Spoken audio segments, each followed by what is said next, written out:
Thank you all. My name is Frank Wang. I'm a co-founder and chairman of ViewChain. Thank you all for coming out on a Sunday afternoon. And there's one more reason that I want to thank you. The reason is you are the reason that I'll be on a Grand Opera House stage for the first time in my life. So I've been down to Los Angeles a dozen times. So Los Angeles and Hollywood, when that comes to mind, it gives people the impression of creativity and great entertainment content. So when it comes to ViewChain, what will bring that to mind? Zapier has literally hundreds of millions of users. So our goal is to bring several hundreds of million users and gracefully migrate that to the blockchain ecosystem like Elastos. Zapier is a file sharing tool. It's a very simple tool, just between two phones. You don't need the outside network. In developing countries where the data charges are high and the network is poor, people just use cell phones to swap files between themselves. We enjoyed very rapid growth. We hit 1 million users the first month we launched back in 2012. And since we have grown to 576 million users worldwide. Our user concentrations are in China, in Asia, in Middle East, and Latin America. Not so much in the US. So the reason for that viral growth is because of it's a killer app. Basically, it allows you to transfer any file at a very fast speed. For example, a 700 megabyte Android game can be transferred from my phone to your phone in under 30 seconds. Okay, and also it has no restriction on what kind of contents that you can transfer from my phone to your phone. So it's this kind of freedom and the fast speed that enables this kind of viral growth.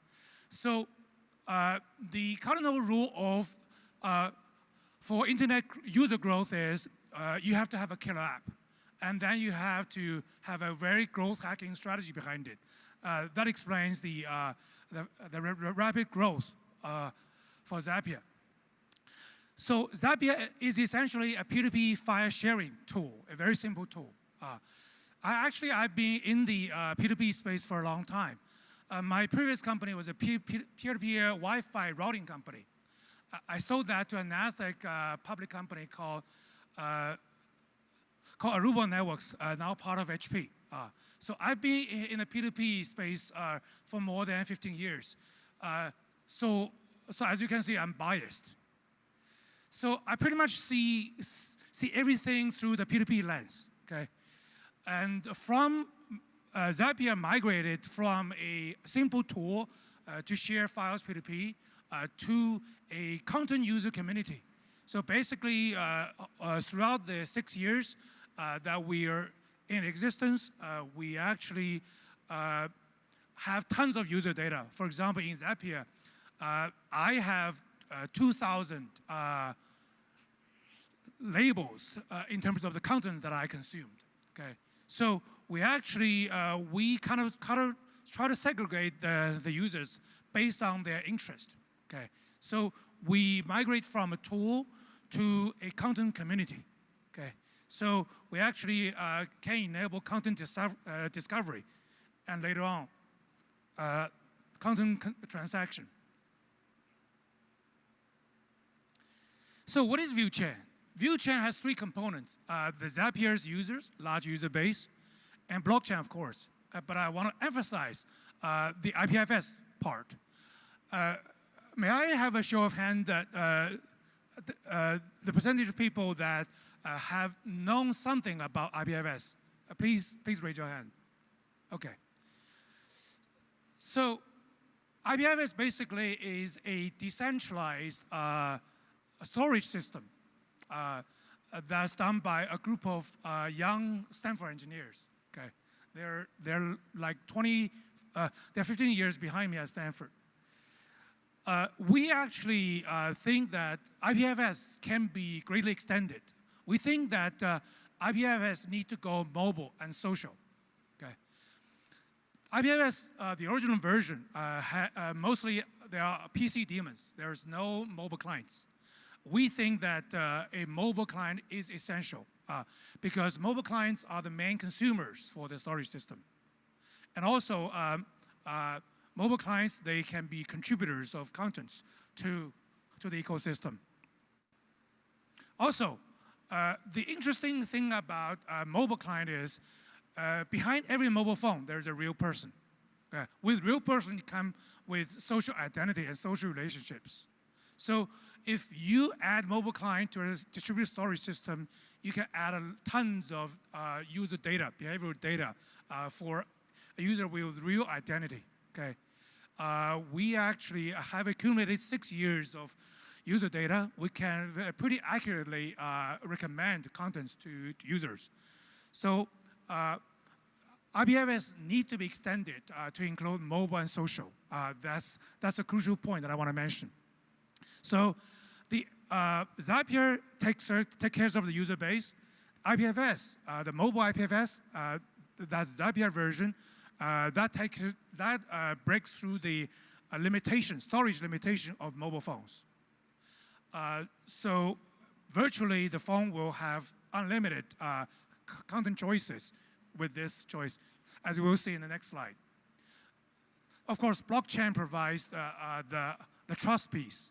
It enables copyright tracking and also token rewards for all players.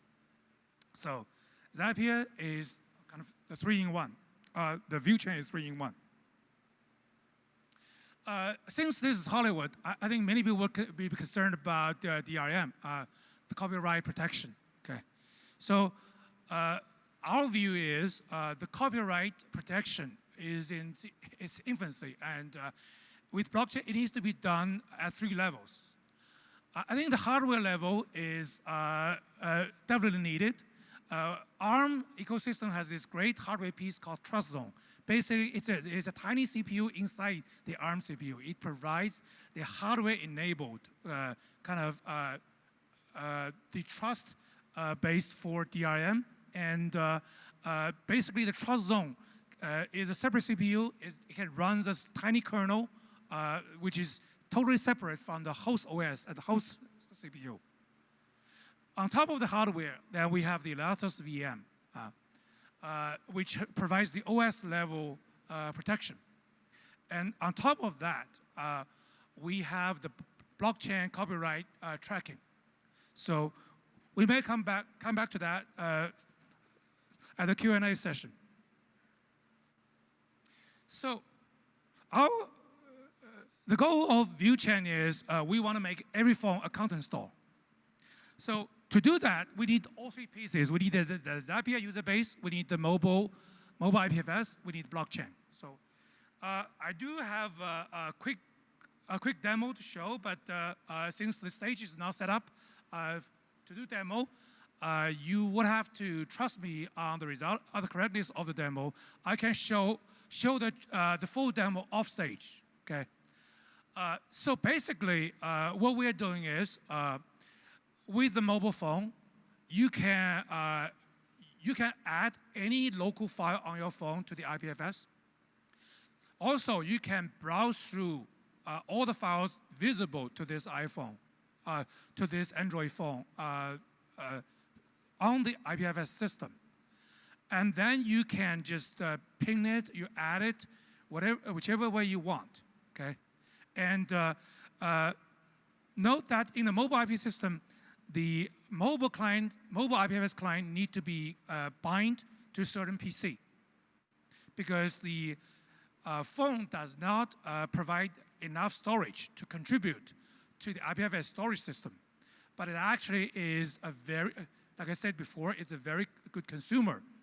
Also, a very good user data provider for the whole system. So it's very important. As we will see later on, this is important to the IPFS swarm, okay? So the demo goes like this. So I could take a picture of this crowd, a live picture or a live video, and it's local on my phone. I could add that with one click to the IPFS system, and then it's going to be broadcasted throughout the whole system. And you guys would be able to scan the QR code and see the file that I just published. Okay, so we'll do that. We'll do that full demo later on. But right now, I have a favor to ask you, because my engineers, they actually worked until 2 a.m. last night to finish the demo, and it worked. So I would like to invite you guys to give a round of applause to the great engineers of the ViewChain team. Thank you very much. Well, I hope that the demo is as good as last night's. So in the ViewChain system, we want to promote the contents in the following way. Each cell phone, the content store, has two parts. The storefront. Storefront only publishes the short videos. Those type of short videos free of copyright infringement issues. Okay. The US copyright says that if you can do 1/10 or 1/12 of the long video then, with some artistic modification, then you're fine. So the storefront, only legal short video contents. At the back room, we have the VIP contents. These are the paid contents. You have to pay to view those contents. Okay, and the front side, actually, we have built an app called CoStar. So basically, you can edit any video. You can add yourself, just like doing a selfie. You can add yourself as a TV anchor. And we can paste that video to the original movie. And then you are like a TV commentator in that movie clip. Okay. We have data showing that a pretty movie actress can improve the viewership by maybe 50 times with some insightful and interesting contents, and also kind of a photogenic face. Okay. So we found it very, very interesting. Some movie clips with human touch can do wonders. So we have this complete system that's already built out. The other interesting thing is I have 10,000 followers in the Zapier system. My specialty is I specialize in movies based on true events. Over the past 3 years, I've accumulated these 10,000 users based on the 3,000 short video clips that I have published. Okay, and these viewers are my loyal followers. So sometimes I ask them to promote my site, and they're more than happy to do that for me. Okay, and we'll see with blockchain we can do some interesting things with that. This slide actually talks about the IPFS swarm. Okay, swarm actually in the original IPFS system is a very difficult topic, but with the Zapier hundreds of millions of users and user data, it's actually a natural for us. For example, I am a small-time kind of YouTuber, if you like. I have 10,000 followers. The biggest YouTuber that we have is, he has like 540,000 followers. And each one has his or her own specialty. For example, somebody specializes in horror movies. So this person, with his 100,000 users, scattered around the world, but we would be able to actually push new horror movies and horror movie clips to a PC near him or her. Okay, so we actually have natural segregation, a precise and natural segregation of content users. So we don't need to do the difficult sharding. That's another technical term, but we can do the swarms very, very efficiently with large user base and user data.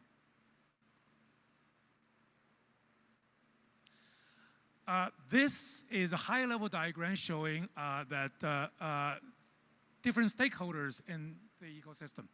So we have the creators of contents. Of course, they will register their copyrights on the blockchain, which will be tracked and protected.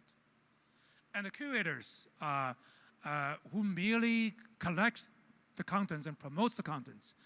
Usually the curator would register their profile and their digital assets onto the chain. I'll come to what amounts to their digital assets later on.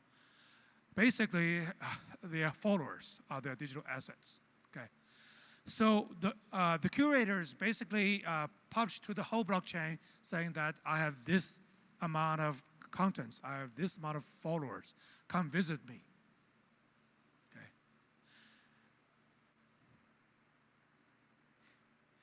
So in the interest of time, I'm going to fast forward on some of the slides. And we have a punishment and reward system. Whenever we see some copyright infringement, there will be a penalty. Okay. If we see people doing the right things, for example, if they attract more visitors, more followers, they will be rewarded. Okay. And all this can be done in a fully decentralized way on a blockchain.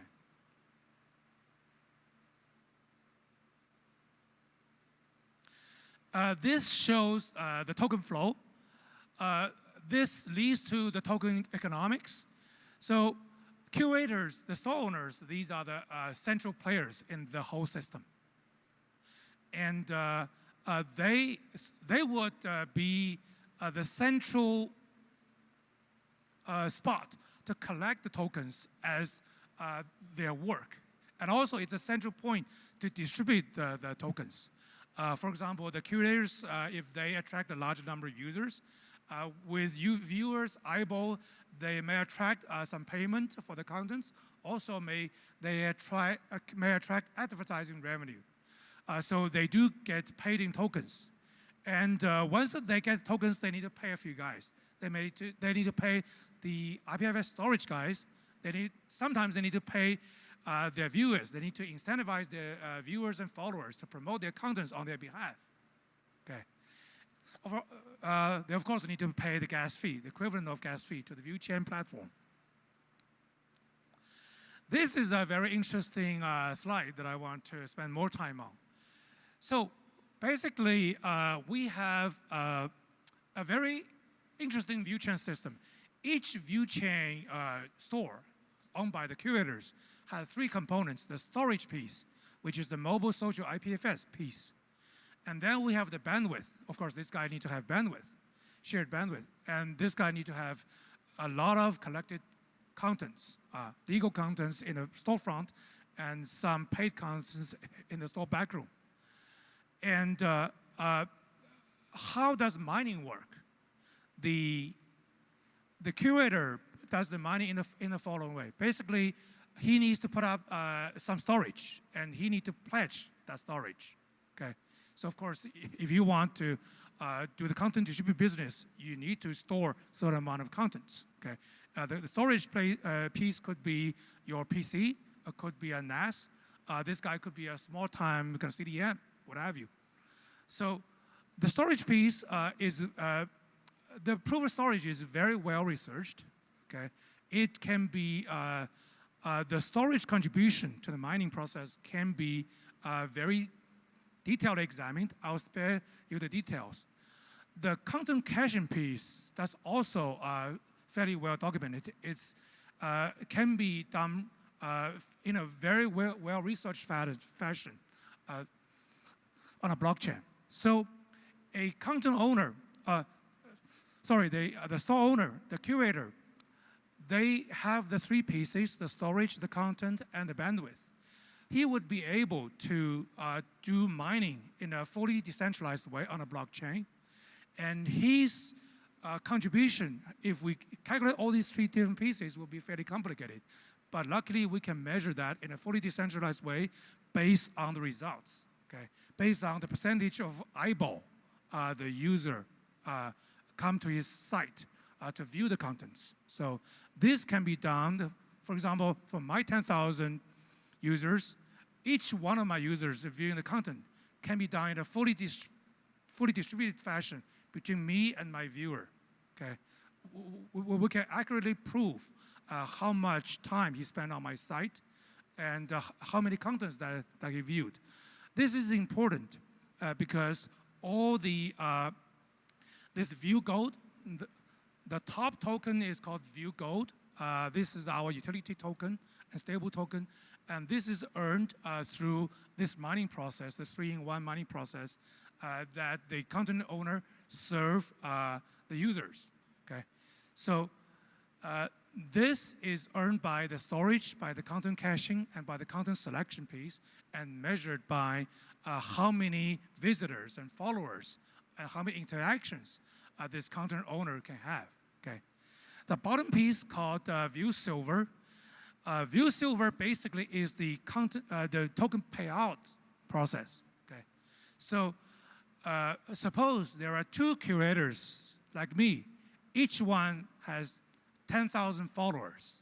Okay, and I'm going to hold on my View Gold. I'm not going to spend the View Gold. Whereas my competition, he spent the 10,000 View Gold that he owned, and he spent 8,000 View Gold on his followers, and he asked his followers to promote his site. Whenever a follower attracts his friend to the site, a new visitor, a new follower, and this viewer will get rewarded, payout from the content owner's token pocket. Okay, so in this way, my competition will upstage me. He may grow to 20,000 followers. Okay, more than double my followers. So this is how we try to encourage the curators to distribute their tokens. Once they have more visitors, more followers, the ViewChain will reward them because this is the digital asset. We measure the digital assets in the number of visitors, number of followers, number of interactions. Okay, we measure the outcome of the content store. Okay, so in this way, we actually have both the token earning side. We also have the token payout side. Okay, so in this way, we want to have a balance. So why is that important? What we want to build is as the following. We want to build a mobile IPFS storage and distributed content storage middleware utility for many public chains. So we are going to first work with Elastos. We're going to provide the mobile IPFS storage. When we have incentivized a number of users using their PC or NAS or their CDM to provide mobile storage, distributed storage for the Elastos ecosystem, they will get rewarded not only in the Elastos token, which is ELA, they will also be rewarded in View Gold. So in this way, these viewers are token holding community members. Okay, and also the content distribution piece, they will own the community tokens in similar ways. In this way, we can leverage the hundreds of millions of users, a large user base of Zapier.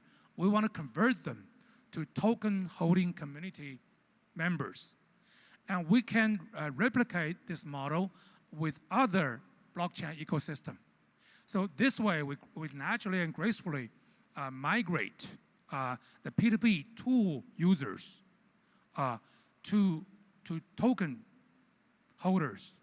And why is this valuable? If you have, let's say you have a system with 576 tool users and maybe 100,000 PC IPFS nodes earning tokens, and you have the IPFS providers in the 100,000 numbers, and you also have the viewers owning tokens. You have the hundreds of thousands the curators owning tokens. Just imagine if we want to move this force to any kind of token exchanges or to any ecosystem. This is going to be a force to be reckoned with. Okay, so this is the value of the 3-in-1. Okay.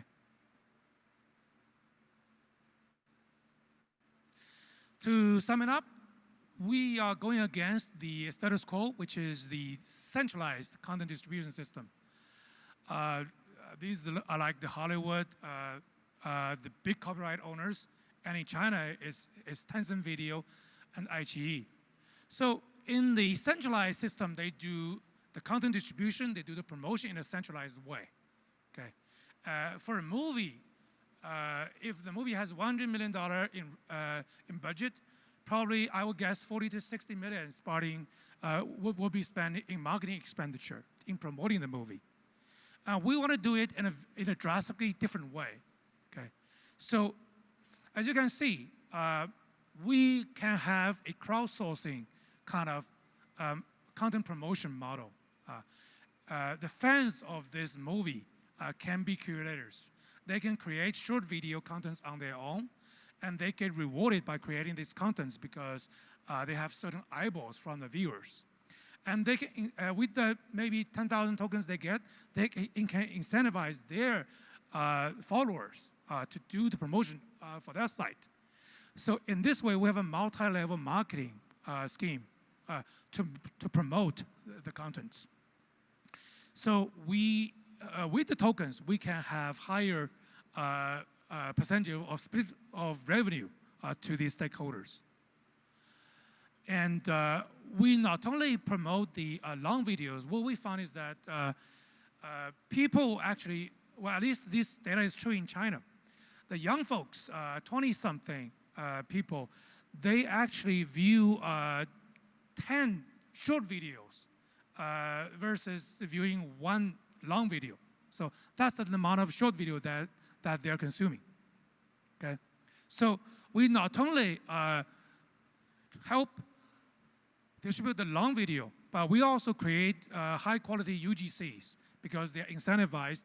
The highest quality UGC creators, they get the most tokens. So we do have high quality UGCs. Okay, so it's a combination of short video and long video.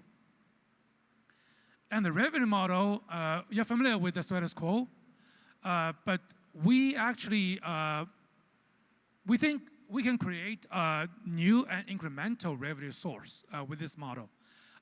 Just imagine each curator, virtual store on each phone is tantamount to a blockbuster virtual store on your phone. Okay, there are small-time video distributors for sure, but if you, but if they number in millions, that's going to generate sizable distribution revenue. What's also interesting, this is actually suggested by one of our investors, who is the head of ARM China, now a close associate of the head of SoftBank. ARM has this ecosystem of a lot of heavyweights, Hollywood copyright owners. They partner with ARM for DRM reasons. But there are a lot of independent producers from Hollywood or from all over the world.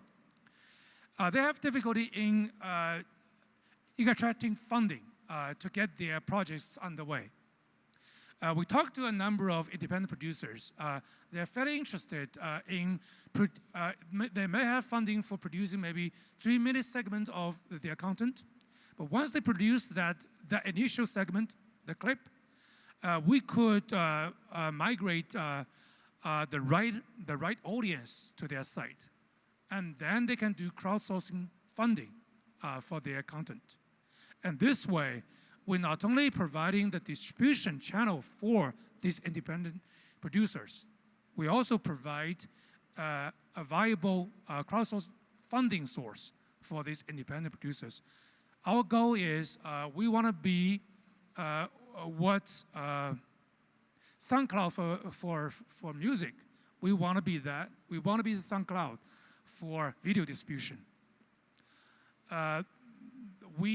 Our investors include the founders of Bitmain, so on and so forth. So I suppose that concludes my presentation. Thank you all.